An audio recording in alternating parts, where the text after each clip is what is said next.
welcome to Menu Talk with Pat and Bret. I am your co-host, Bret Thorn, Senior Food and Beverage Editor of Nation's Restaurant News and Restaurant Hospitality. And unfortunately, my normal co-host, Pat Kobe, is not here, but fortunately, we do have the inimitable Heather Lalley. Hi, Heather. Hi there. How are you? Well, I'm great. Why don't you tell our audience who you are? Of course. I am Heather Lalley. I'm the managing editor of Restaurant Business, along with CSP Daily News, which covers convenience stores and supermarket news. Delighted to be here. You're an expert on all the things that we're going to talk about. Exactly. And we were hanging out in Chicago at the National Restaurant Show. And Pat and I actually talked a little bit about what we ate last week, right at the beginning of the show. But I would like to know what kind of stuff you ate and drank and sampled, etc. Yeah, it was, a good time as always. Glad to have the stretchy pants and skirts and dresses because it is just a festival of eating. I am vegetarian, well, pescatarian, but that sounds pretentious, so I don't usually say that. So I usually say vegetarian. So I am always excited to see what new plant-based things are coming out at the show. So I tried the new crispy chicken product from Impossible.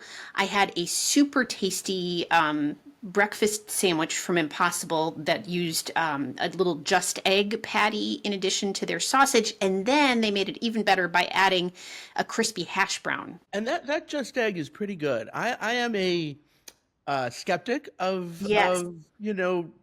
substitutes. I love vegetables. I'm all over them. Sure. But, Yeah, and I was thinking about it because I was, fortunate enough to attend a couple of awards ceremonies during this weekend for various things. And I requested the vegetarian meal. And in one case, I was served a very tasty and well-seasoned hunk of cauliflower, like roasted cauliflower, fine. And then in another case, I had a really lovely, like, mushroom Wellington kind of wrapped on croûte pastry situation. Both, very tasty, but like really lacking in protein, which seems to be the case when you order a vegetarian thing at these kind of events. So I was wishing that they had maybe, consulted the Impossible people or the Beyond Meat people or someone who sells beans or lentils or tofu, literally anything, to like bump up the protein in those meals just a little bit. Right before we started recording this podcast, I had some lentil soup that I made. A fine along choice. with some tomato sauce. I added the tomato sauce to the lentil soup because I found tomatoes for 79 cents a pound. And so Nice. I bought 5 pounds of them and just blanched them, peeled them, cooked them down with a little olive oil and salt. Well, a fair amount of olive oil and salt. Cooked it all down into like a quart of tomato sauce and added that to my lentils with water. Delicious. And garlic and chili. It was fantastic. Yeah. So Well, good. you should be catering these awards events next year. Yeah, I was wondering when you were talking about cauliflower and mushrooms, like those are great, but not a lot of Yes, protein. not a lot to them. Right. So those were some of the like food highlights for me. And then I think you spotted me when I was in the beverage area, sampling some of the THC spiked drinks. They have had for the last several years a growing number of these THC beverage companies. This was the first year that they actually created a hemp beverage pavilion at the show to sort of group them all together. There were at least a half dozen different ones, if not more. And I also attended an educational session about sort of what this world of THC beverages looks like, and that is, obviously something we are seeing more in restaurants here in Chicago, restaurants, bars, street fests. We, in my job, we are looking at it from the C-store side of things, that these products can start being carried in some C-stores. But right now it is really like a regulatory minefield and very different state by state. So, but it was fun to sample some of those, try some canned cocktails and seltzers and all sorts of different things. Yeah, I had some THC beverages too. Not too many because I know when I'm drinking what it's going to do. Yes. And the effect is immediate, pretty much. And so I know I'm like, okay, that's enough. I have to do my job. I need to stop drinking now.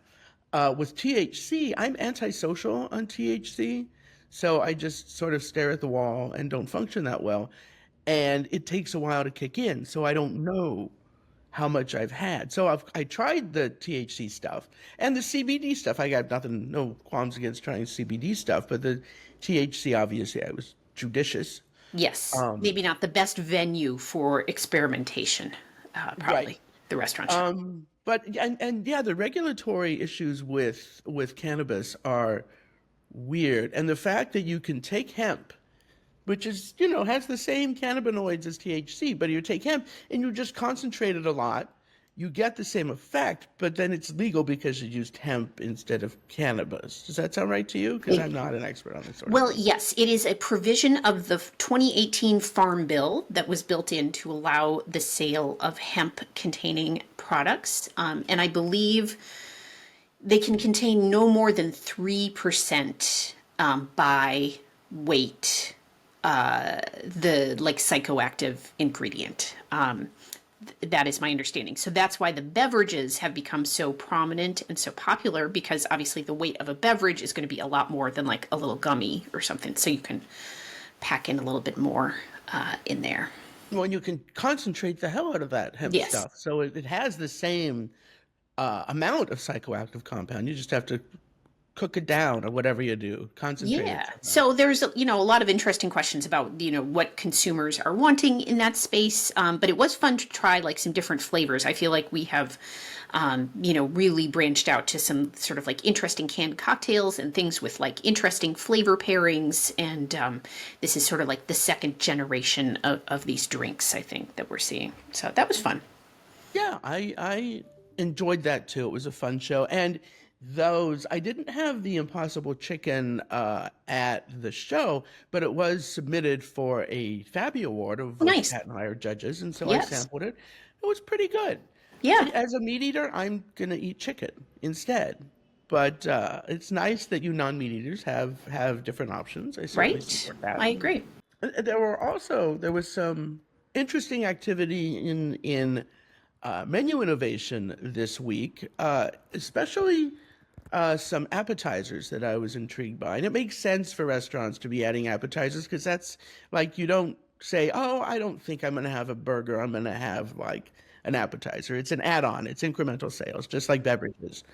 And so I noticed that Burger King, is part of its How to Train Your Dragon promotion. They have like a dragon flame grilled Whopper, which is on a red and orange marbled bun. So that's fun. Okay. But they also have fiery dragon mozzarella fries, which are mozzarella sticks with a Calabrian chili breading and served in a little, promotional how to train your dragon rather, carton.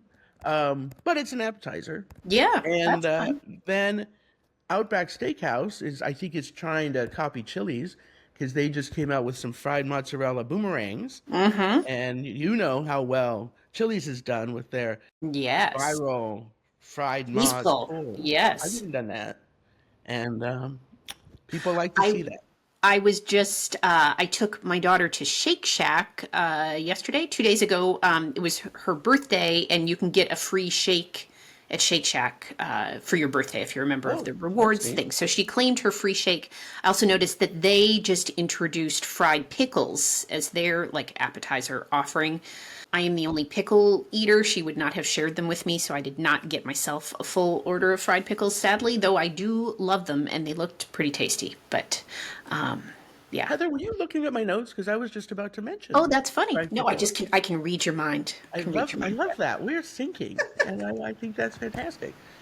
Yeah, I'm psyched about the fried pickles, and there is a Shake Shack across the street from our offices in Midtown Manhattan, so I'll be picking some up. Yeah, try some. Report back.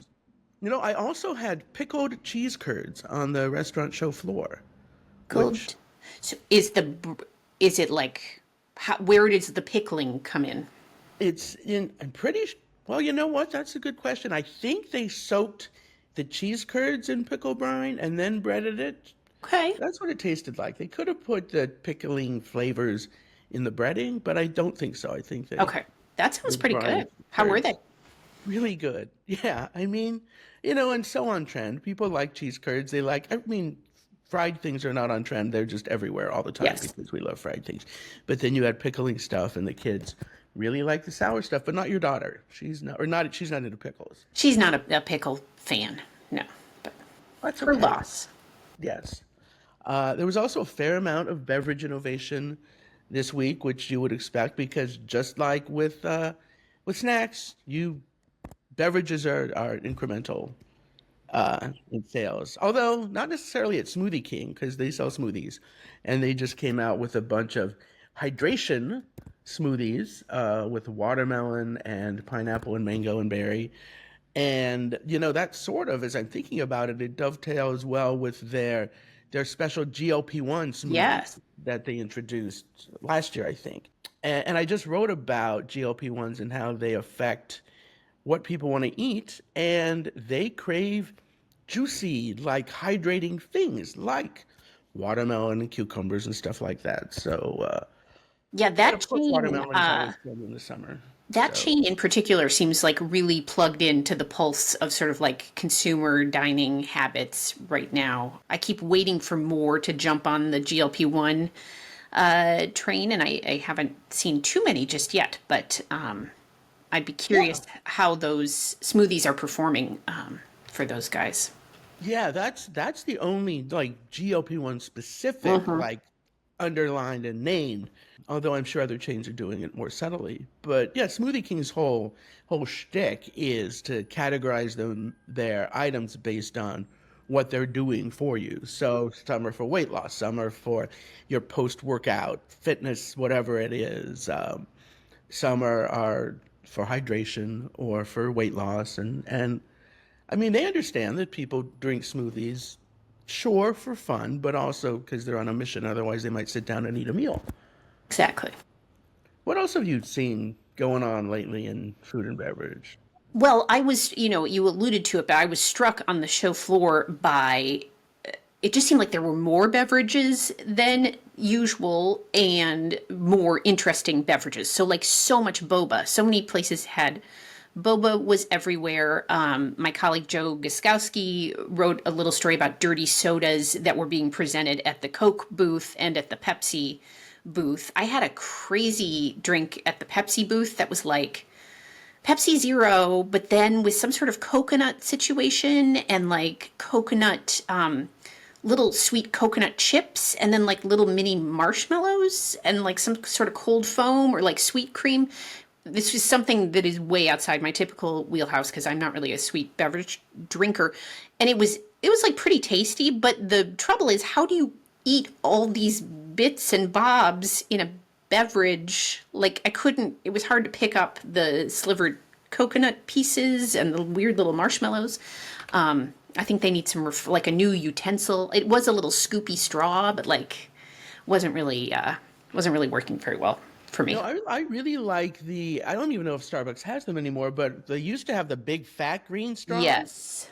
which I love for iced coffee because you get this huge like blast of cold bitterness on the roof of your mouth. Because I just drink iced coffee black, so it's like it tastes like cold anger, and I love Amazing. that. But a lot of the kids, of course, want all sorts of stuff put in Yes. their drinks, Yeah, which I think if we're going to start adding all this stuff into our drinks, somebody needs to come up with some sort of device to get it into our mouths rather than me standing there like picking things out of. well, it seems like a lot of it is for social media anyway. I don't know if Absolutely. the kids are consuming it or if they're just taking a picture of it and putting it on TikTok Yes. and getting 1.5 million views or whatever. So I don't know. And I was talking to some people about the dirty soda phenomenon. They were Irish, and they were like, "Okay, so you're taking the thing that is probably least healthful for you, soda, and then you're adding more sugar to it and some fat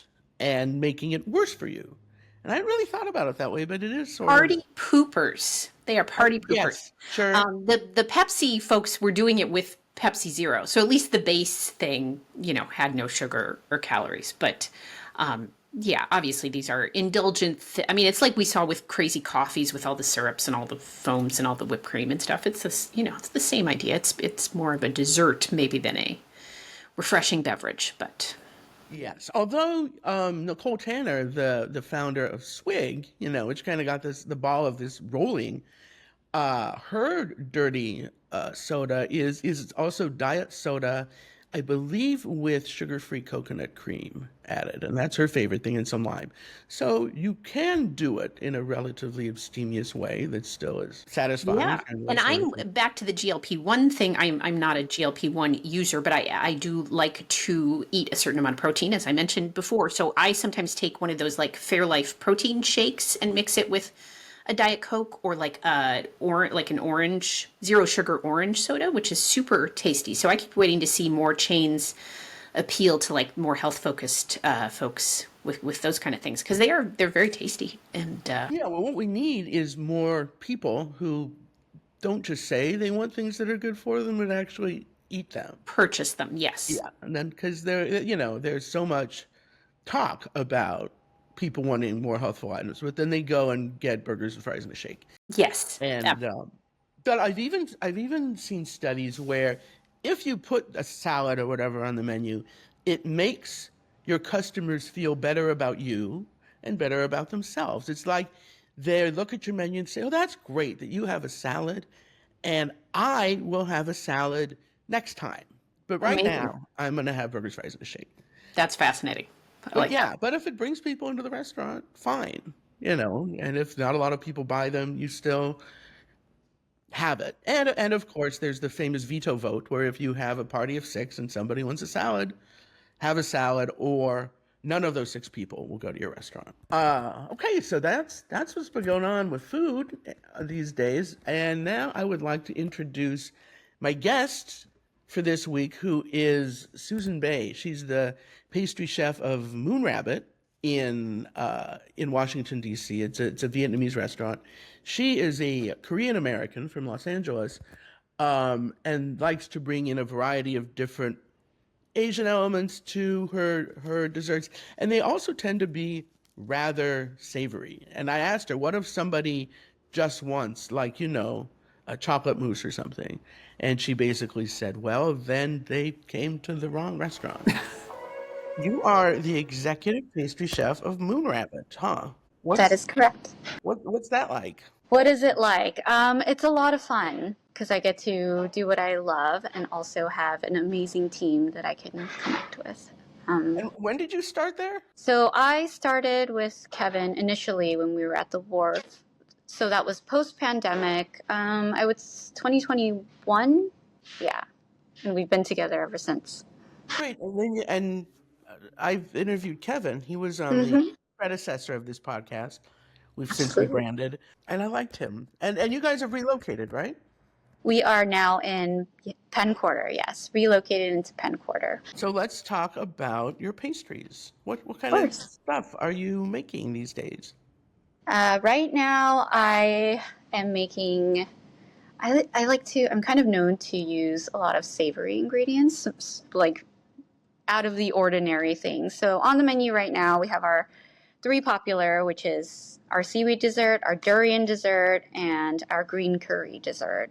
Our newer additions are um, a tofu dessert, which is reminiscent of the Korean soup doenjangjjigae with fermented cabbage and soy. Um, and we just recently added one on, and it is called breakfast. So it's an egg and coffee dessert. Corn, egg, and coffee. So corn is very prominent in desserts and Asian dishes, right? Mm-hmm. It's That's treat, but right. it is sweet. We just forget that often. Yeah, of Okay. course. Very prominent in Korean coffee culture, I would say. Very popular in Korean dessert culture. Um, Vietnamese, they have a very popular chè, which is essentially a tapioca dessert, and it's made out of corn.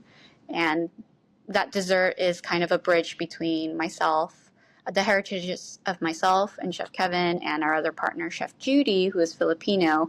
And then to incorporate that, we've added the cheesy element in our ice cream. So, Oh, yeah. cool. So Yeah. you are a Korean? I am Korean, not Vietnamese. A lot of people think I am because I work in, we have Moon Rabbit here, but I am Korean. No, and we have an unfortunate tendency here in the U.S. to be like, oh, Asian. As though, they're the same. People are like, oh, yeah, we assume we work in a Vietnamese restaurant, we have a Vietnamese restaurant, and that we're Vietnamese. No, Korean. Our other partner, Chef Judy, is Filipino. Kevin, he himself is Vietnamese. Absolutely. But, Well, and it's all cross-cultural. We share very similar ingredients, and, it's like a bridging. We like to consider our restaurant a bridging. makes sense. And green curry isn't Mm-hmm. necessarily Vietnamese. I think of it as more Thai Mm-hmm. than Vietnamese. Exactly.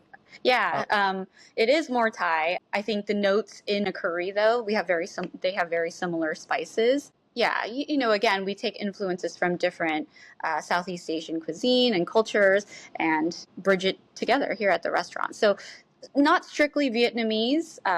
We like to extend ourselves a little bit here. The famous ingredient in that green curry dish is more of the fish sauce, caramel that's in there, and that is based off of the island of Phu Quoc in Vietnam, where they're known to make fish sauce. So that was the wow factor of that dish. Sounds great. Well, and fish sauce caramel is also it's a thing all over Southeast Asia. I've had it. Absolutely, absolutely. And do you basically add like palm sugar to fish sauce and cook it down, or how does it We work? we do. So I like to use half of palm sugar and half regular sugar. Make a caramel out of that. Once it's caramelized, then we add our water and lime juice to brighten it up, and then we add our fish sauce more as like a seasoning to bring out more of the briny, like salty flavors. Why half palm sugar, half granulated sugar? Palm sugar caramelizes very quickly, it burns very quickly, and then it becomes too robust and burnt in flavor. But it's so delicious. And I really wanted to incorporate that. So we start off caramelizing the regular sugar, then we add our palm sugar to then caramelize it just a little further so it doesn't take it too far. That's cool. And palm sugar is fun to cook with. Mm-hmm. I lived in Thailand for a little while, and I was making like traditional American chocolate chip cookies for some Ooh. friends, but I ran out of brown sugar, so Mm-hmm. I cut the half the brown sugar with palm sugar, and it made a subtle but important difference in the So cookie. good. So good. Yes, It just adds like another layer of flavor. I think people really appreciate, it's depth. And depth is really yeah, important. for sure. And you have a durian dessert. I do Can have a you talk about durian. that? Durian is the king of fruit in Vietnam. It's a very pungent, stinky fruit. It's an acquired taste. I personally don't love durian, surprisingly. I've tasted it. It almost tastes like onions and smells a little bit like gasoline. But behind all of that initial punch, you get notes of vanilla and like creaminess. And I really wanted to highlight that. Um, and so I created a durian mousse with white chocolate, and I learned that the white chocolate really mellows it out quite a bit. And we cook it off to take out the punchiness, the overwhelming scent and the taste of alliums, sort of. It really mellows it out, gets rid of it, brings out the softer notes. And to further enhance it, I use dill oil and passion fruit granita to round it out with acidity. And of course, the herbaceous notes to really give it the floral balance that is hidden away in durian, I think, by the initial sting. So it Yeah, all kind of marries together, yeah. the initial sweet onion garlic flavor Yes, that durian has, exactly.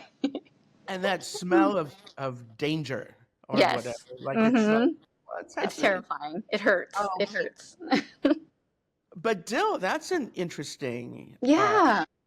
and something lesser we don't think of a lot, but it exists in Southeast Asia. It's around. Mm-hmm. Mm-hmm. Very prominent in Vietnamese culture too. They just eat it, like wrap it up, you know, just with whatever protein they have. They use it in their marinades, lots of fish dishes. Yeah, very popular. Interesting.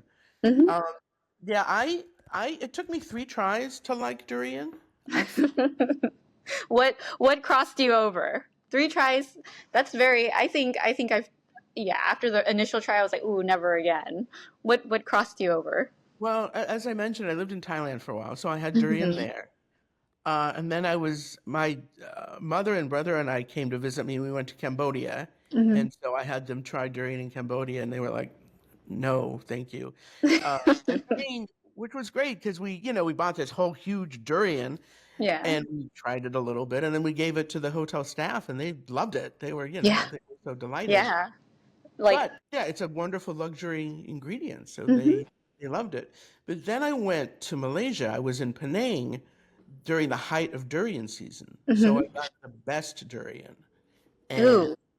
really good durian is different from, just like with any fruit. You can have strawberries in December if you want, Hmm. or you can have them when they're good. I am And I am curious to know, were you able to taste more of the sweetness? Like, was the punchiness less? I'm very curious. it was it was still punchy, but it was Mhm. more complex. Hmm. So, it just sort of rested on my palate and did more Right. things that kept me Exactly. engaged. I had, a little bit. Very bit. It's a lot, but I Yeah. enjoyed it as opposed to the other two times when, I didn't hate it, but, given all the things you can eat, Hmm. why Hmm. have something that's so much work to enjoy? Of course, and it is a very nuanced flavor. But once you get a taste of it, you're like, it's there, and I think that's exactly what I wanted to do with this dessert. Is like it's there. People are just afraid, and including myself. But Look, yeah, yeah, yeah, just because you're Asian doesn't mean you have to. yeah. I'm also Korean. Koreans don't eat durian Right, naturally, good so it's point. not part of our diet. So Yeah, and yeah, as we discussed, there are many different Asians. So, absolutely, absolutely. and even Vietnamese and Thai people sometimes don't like durian. It's Yeah, okay. yeah. There are some Vietnamese guests that come in who are like, "Ooh, yeah, no, not that dessert. No, thank you." So yeah, absolutely. It's an acquired taste. Just because you're Vietnamese doesn't mean you're gonna love it. Just because you're Thai doesn't mean you're gonna love it. But I also know Americans that come in like, and they're like, "Oh, this is great," right? So it's just a personal preference and choice, I think. Right. Does it sell well? It does. It is actually one of our most popular dishes in the restaurant, next to the green curry dessert and Chef Kevin's favorite. Oh, the durian is Chef Kevin's favorite? Yeah, the durian is Chef Kevin's favorite dessert on the menu. Makes sense. And then you said you have a seaweed one. We have a seaweed dessert. That one is a pandan panna cotta with comfit seaweed that we cook down in sugar, reduce it so it absorbs some of the sugar. And it's almost candied. Then we serve it with a chocolate streusel, a coconut foam, and then we top it with a sake coconut lime granite, which is basically a frozen disc. And again, the seaweed was meant mostly just to enhance like an umami flavor into the dessert. So you'll get the brininess, the saltiness, but again, not overpowering. I think it marries really well with the other ingredients and creates a lovely balance. But I really wanted to showcase the seaweed because again, Korean culture, we love our kim, we love seaweed soup, and that was inspired for personal reasons, and also just there's so much. We love seaweed in Asian culture and heritage, and not just in Korean. The Vietnamese, Filipinos, we love it. And I just really wanted to highlight that ingredient that I feel most people wouldn't assume would be in a dessert. Or edible. Yeah. Like seaweed is still something people are like, what are you doing? Yes, right. Even But though again, it's I like to do like the wow factor. Don't be afraid. These are all very prominent ingredients in Asia, and it tastes amazing. So don't be afraid to try it. It could be really great in dessert as well. and it's super sustainable. It has protein. Absolutely. It's really Exactly. good for you. Eat your seaweed. Mm-hmm. And you said you put pandan in panna cotta, which is We do. a Yeah. somewhat trending little herb. Mm-hmm. Uh, why don't you tell our audience about pandan and why you like it? So pandan is also it's a very interesting flavor, right? Similar to like a banana leaf, where it's subtle, it's nuanced, but it's there, and you can't quite replicate the flavor because it's an in between coconut and vanilla, I would say. And it's a merry blending. I love using pandan leaves. The aroma more than I think the taste of it is beautiful. It's almost got a toasty almondy note as well. It's a very unique flavor, and I love using it in desserts because it acts as an enhancer. And again, very prominent in Southeast Asian cuisine. The leaf is used to wrap rice. It's used to infuse sauces. It's used to infuse desserts. And again, we love that. We want to highlight that. That's part of our ethos in the restaurant, is to say, hey, these ingredients that may not be so popular in American culture, this is part of our history and our traditions, and we want to show you and showcase that for everybody. And it's also a popular tea in Southeast Asia, at least Absolutely. in Thailand. Absolutely. I'm sure you've had lots of pandan during your trips, right? It's hard to explain that flavor or that note. I mean, it's hard to describe any flavor if you haven't had it, which is why people like to draw those parallels. Be like, it's like coconut and vanilla, which but it's really like pandan. It's like when people say rabbit tastes like chicken. No, it doesn't. It tastes like rabbit. Interesting. So how did you become a pastry chef? How did that happen? How did I become a pastry chef? I wasn't trying to be a pastry chef at first. I was studying to be a grade school teacher. I was going to college, and at some point I was like, I sat my parents down. Being Asian parents, I had to break them the terrible news that I didn't want to be a doctor, a nurse, or a teacher. And I said, I want to bake. I knew I wanted to do that because I had this sort of passion for it, just making box cake mixes for friends, or trying to make a macaroon recipe for the first time and failing, oh my God, a dozen times. But it was when I tried to recreate the McDonald's apple pie for my dad, and I've told this story a million times. He loved the McDonald's apple pie. I tried to recreate it, and it was terrible. It was ugly. It was mangled, the worst. And his response was just so loving and so supportive. And in that moment, I was like, I think I can do this, because of his belief in me and my ability to hone in on the craft. So I sat them down, I gathered up the courage to tell them, and they were like, okay, follow your dreams. And that support in itself made me really just want to push for creating art and pastry. That's wonderful. Yeah. Do you remember what exactly your dad said, or was it just like, your memory of the support? Which was probably the support part. It was the memory of the support, right? Because in my heart of hearts, I think I was like, I'm so scared to do this. I hated it. It didn't turn out the way I wanted. I was so disappointed, and presenting it, but my heart was in it. My heart was in it, and presenting it to him, and his response of just seeing that my heart was in that, was like, okay, there's nothing to be afraid of. This person, your dad, saw that your heart was being shared, and that was the most important thing. So that is a lot of why I do what I do today too. I put a lot of heart into my food, and it's that connection. You want to bridge that connection. It's beautiful. Yeah. You grew up in Los Angeles, right? I grew up in Los Angeles. And what brought you to our nation's capital, Washington? Chef Kevin brought me to the nation's capital. Yeah. I had actually moved here for a little bit during the pre-pandemic. I had moved here. I was working at a hotel. And I realized, I don't really love DC too much. So I moved back to Austin, and Kevin and I had been following each other on Instagram for years, probably during his Himitsu days. So we've never connected, but he reached out to me and was like, hey, I'm opening a restaurant. And this was Moon Rabbit. And he said, I'm looking for a pastry chef. And I said, ooh, it's in DC. And he's like, I know you don't love DC. You've said it on your social platforms. I've seen it.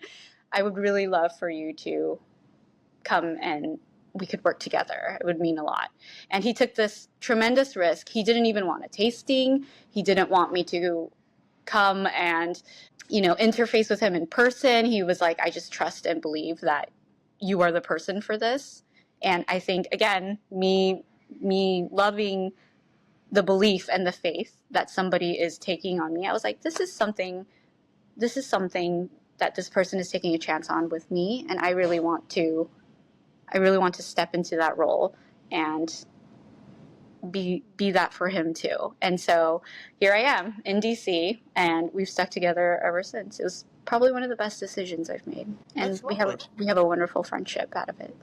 That's great.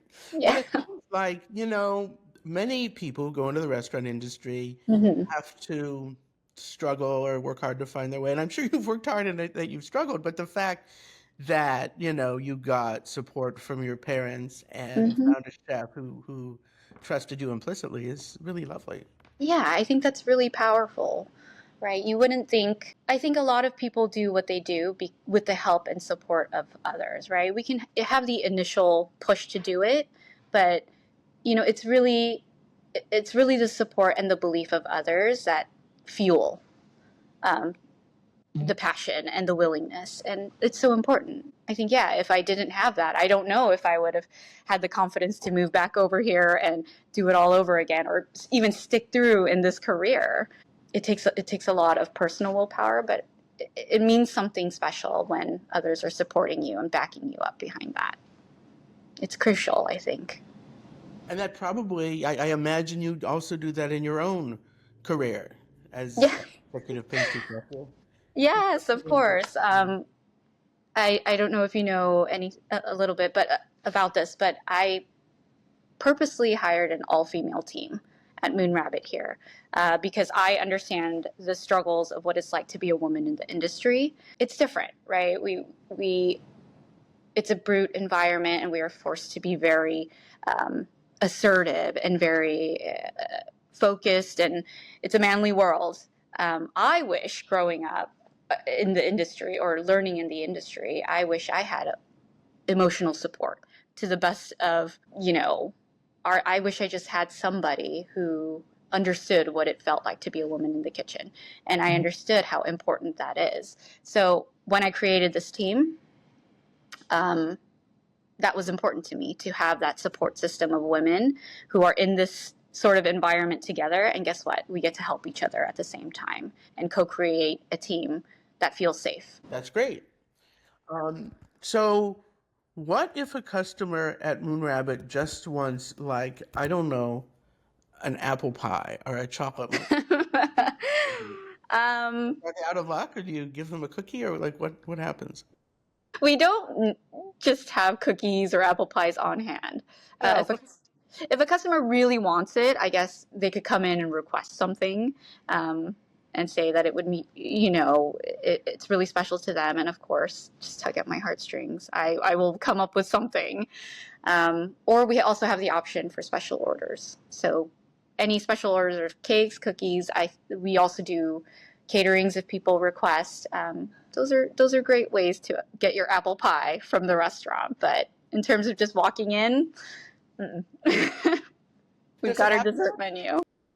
Do people ever complain that your desserts are, like, I don't know, weird or whatever? Or are they supposed to expect that when they go to Moon Rabbit? I think we have enough reviews for people to be like, oh yeah, really strange desserts, really bizarre. But there's also the really great reviews that people love it. And I think that's what our dessert program has become known for is, hey, weird desserts here, but guess what? Your mind's going to be blown. Or maybe you're going to love it. You're going to love it. It's bizarre, but be courageous.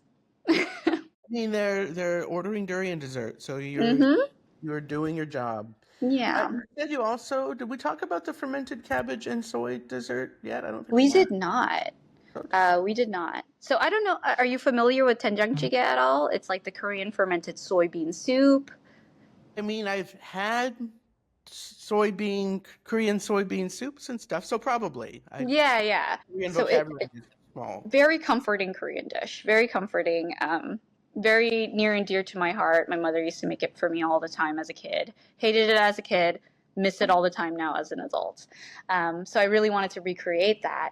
And I was like, okay, I can't use doenjang because doenjang is a Korean fermented soybean paste. It's a little punchy and pungent because the alliums in there really pop. And I'm like, okay, this one might be too weird, but I could use miso. So miso is also soybean. So I char the miso, use that in an anglaise, highlight the tofu aspect of the stew in a cheesecake, and we swirl in nardello pepper jam, which we've preserved over the summer. Love nardellos, it's so bright, floral, and I was like, this isn't weird enough. I was huddling with my chef team, and I was like, this isn't weird enough. I want more.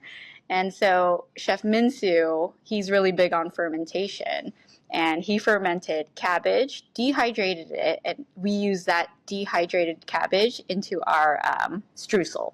And then it brings this funk without, obviously, the allium flavor of any sort. Asians love a good funk. Well, why not? Funk is Why wonderful. not? And you mentioned nardello peppers, which are trendy at the moment too. Mm-hmm. What Mm-hmm. it's their floral quality that you like? I think I've Yeah, it's not spicy, right? But you get. I love the floral notes of a nardello pepper, and it's so sweet. It's probably one of the sweetest peppers, and perfect for dessert. peppers can be so sweet. Yeah. I live in the deep south of Brooklyn, which Ooh. is sort of an untouched part of Brooklyn, which means I can find really cheap produce, among other things. And there were peppers, bell peppers, that were on sale for like 99 cents a pound. So I bought a bunch of them. Mm-hmm. And I cooked them all down just to figure, why not? Why not? Preserving them. And they're so sweet that So sweet. I've had trouble figuring out what to do with them in savory food because they're really sweet. Yeah, they're very sweet. I'm not a savory chef, so I'm going to give the worst advice. So I'm not even going to try. But for dessert purposes, jams. You could pickle them. Delicious. Yeah. Yeah, pickled Okay. sweet peppers. Toss it in a salad. Thank you for your advice. Yeah. I'm throwing it away. I mean, I've already used it up, but the peppers are still on sale, so I'm good. Mm-hmm. And you said you now have a dessert that is a breakfast dessert that's corn, egg, and coffee? Yep. Yeah, it's like a hodgepodge mix of a lot of inspiration, but obviously Vietnamese coffee, big in Vietnamese culture. Corn, I explained earlier, and the cheese. So it's a roasted corn mousse, and in the center of that mousse, we've put in the tapioca corn pudding that's so popular in Vietnam. So when you crack into it, you get the tapioca pudding, but it's loose. So it kind of it's a little gooey. I figured it would go delicious with the coffee because coffee and corn, Korean cafe culture. I knew this would work. So I said, okay, let's try it. So we put coffee granita. Then I wanted to incorporate a cheese dessert because it needed a little brightening, but not overwhelming. And I said, regular cheese would be too much. So I decided to use Yatos cheese, which is basically a Norwegian caramelized whey cheese. And it's very sweet, very caramelly flavor. And I'm like, this is perfect. So it's the quenelle of that ice cream. And then we make a house-made cornflake tuile, which we garnish on top. And on the bottom is a miso espresso caramel. And it just rounds it all out. You've got lots of different textures, from the granita to the tuile to the mousse. And it's cool, but also very warm in its notes. And it tastes like breakfast because it tastes like cornflakes, like a bowl of cereal, and having your cup of coffee in the morning. So I just called it breakfast. It's incredible. I want to eat Yeah. that. And summer is coming upon us, so what Summers. do we expect? Do you know yet what's going to be going on with dessert? So I am working on a summer dish right now and I really want to use tomatoes as the highlight. So tomatoes and white peaches, nectarines, lighter stone fruit, and I just learned about this fruit called a tree tomato. Have you heard anything about this? Yes, Tamarillo. Yes. They come in New Zealand. So I just ordered some, and I'm gonna taste it right after we hop off this chat here. And I was like, this would be perfect. This would be perfect. I had never heard of a tamarillo, and I think this would be an amazing addition. So it's in the works, and that would probably come up very, very soon. Yeah, tamarillos can be really acidic, Mm-hmm. Or one time I was in Sulawesi in Indonesia Mm-hmm. at the height of Tamarillo season. I'd never heard of them before. Mm-hmm. And they were quite sweet Ooh. and not as acidic. And they sort of had like strawberry and cherry notes. And Ooh, see, I think it would be perfect. I think it would Mhm. go very well. Especially you're using stone fruits, should be great. Mm-hmm. And I almost cried when I was leaving that part of Sulawesi because I knew I was not going to have them the same way again. They were so good. I imagine you've traveled so much and you've had access to native fruits and vegetables, and you come back and you're like, it's not the same, right? It's Right. amazing. I Yeah, imagine the having Tamarillo there can't compare to what's being shipped here in the U.S. I certainly haven't had anything close to it. And I have trouble with mangoes in the United States because I live Yeah. in Oh town. my gosh, the struggle is so real for mangoes. Right, Uh, for you sure. know, my Filipino sous chef, she's like, this mango is trash, and she's like, this is not it. This is not it. And I'm like, yeah, we're trying our. She's like, it can't And compare I, to the I stuff in the Philippines. yeah, I haven't been to the Philippines, but I've been Yeah. told that their mangoes are incredible. Yes. Something Yes. to try. Well, Yeah. Susan Bae, this was fun, and This was was really amazing. a really big pleasure meeting you. Of course. And I'm gonna have to find my way down to DC and eat some durian and coffee, dessert, and Would seaweed. And we would love to have you in. It was wonderful chatting. Thanks so much for having me on.